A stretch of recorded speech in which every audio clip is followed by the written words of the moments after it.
they might need a hand with, or something else that you can feel of value. One of the single biggest things that I see in people right now is that they feel valueless because they aren't able to apply the specific skills that they've learned to be able to help anyone do what they need to do. And so that does allow for that feeling of accomplishment with someone else to be able to help them through another way. And so look through the list of LinkedIn connections, even if you've not reached out to them for 3 or 4 or 5 years or more, to be able to reconnect. It may be just the right thing for someone to say, you know, we've been looking for somebody to do the kinds of things you do. And it brings you to the top of their minds. The second thing is to join any sort of networking pool that you might have, or they're called masterminds, but I think that term is a little overused. But it's people that are of like mind that you can connect with to be able to boost each other up and to perhaps use the network you have to be able to help them succeed in whatever way you can. There are a couple of them that I've joined recently from online virtual conferences that I've attended, that we decided we're all going to get together. And there's, several that I literally recruited from the chat area and said, hey, why don't we talk after this thing and we'll see if we can't help each other. And most people say, sure, no problem. And so, I have 2 of them now that I'm involved with that have really helped a lot in my reframing of what I would need to do. And then the third thing I would say is just really take a little bit of an inventory of the skill set that you have, the things that you like to do that maybe you haven't been doing enough of at work, but you still have it in your skill set. And begin to map out what sorts of things you might do to be able to allow for that feeling of accomplishment that maybe is your part of that next new career that you have. I'm going to share with you something I shouldn't, because it's a little more personal than I'd like to admit.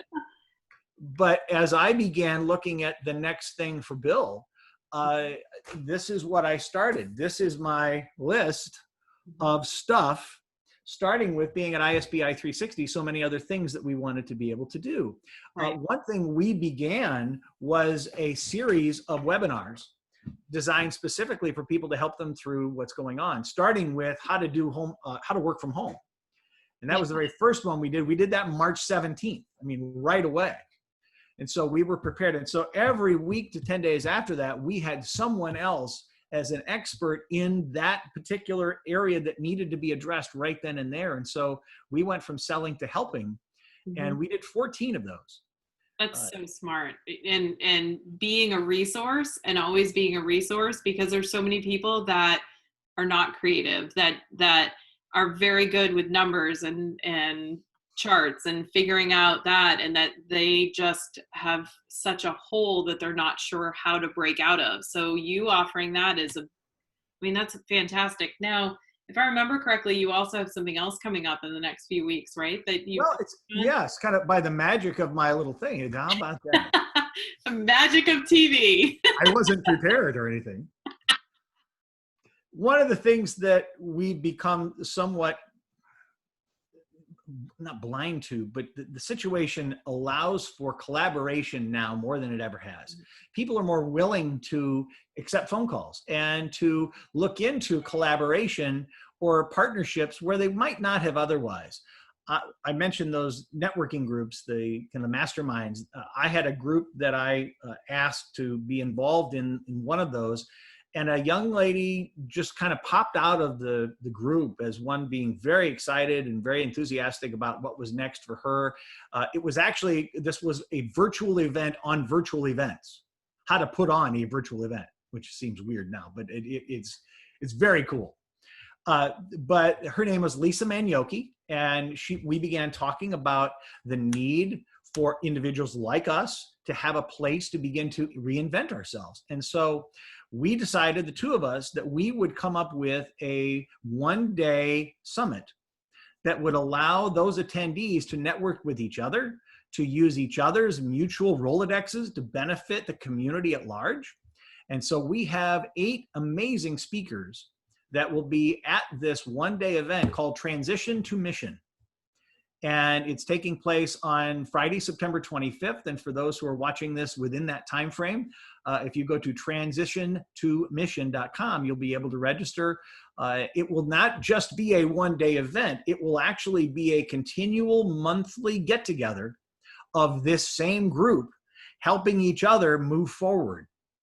And so this event on the 25th is just the beginning for this group to be able to help each other transition into that which they feel very a personal mission toward.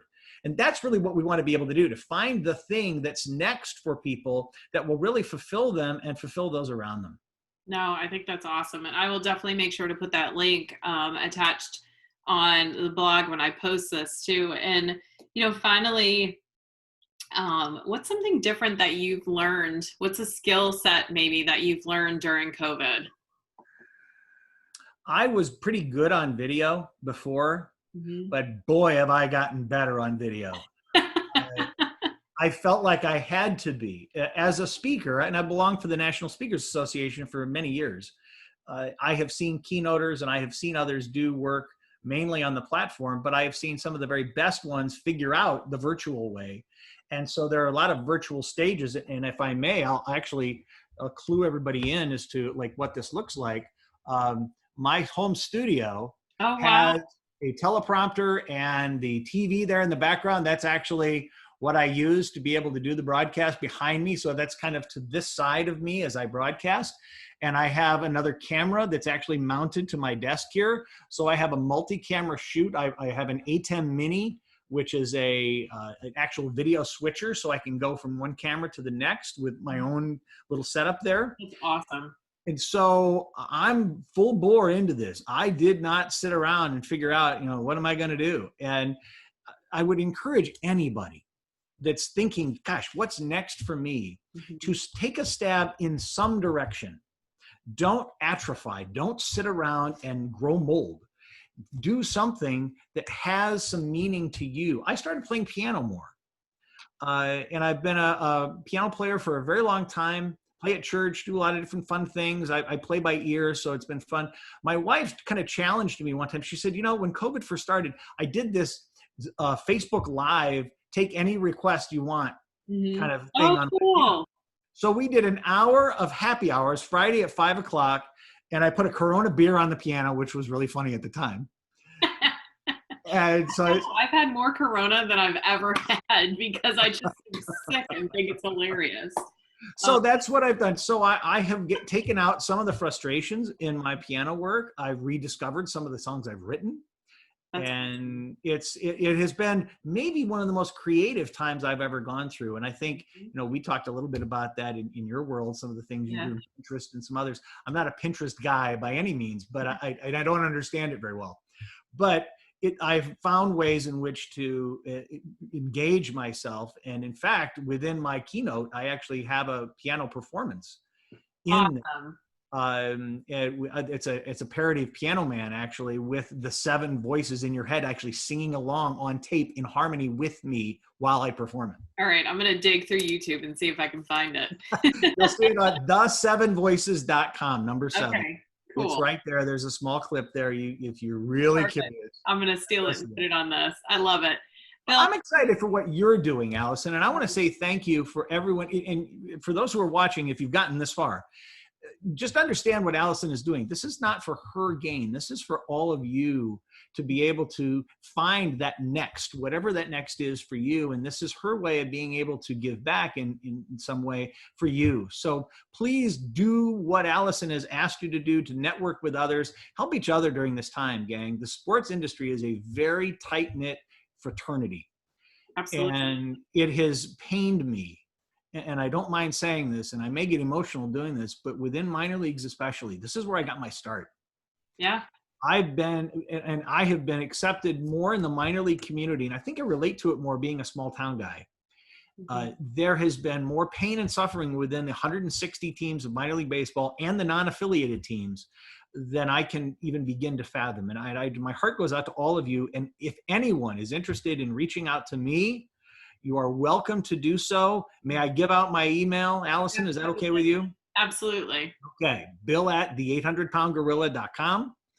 please reach out. I am happy to help whoever on here is doing that. My company, ISBI 360, is actually creating something right now that I can't reveal yet for the sports industry, but I will work with Allison to be able to bring you up to speed once we have the further details of that. Something for each of you who are looking for that next thing in sports, and we hope to have that announcement very soon.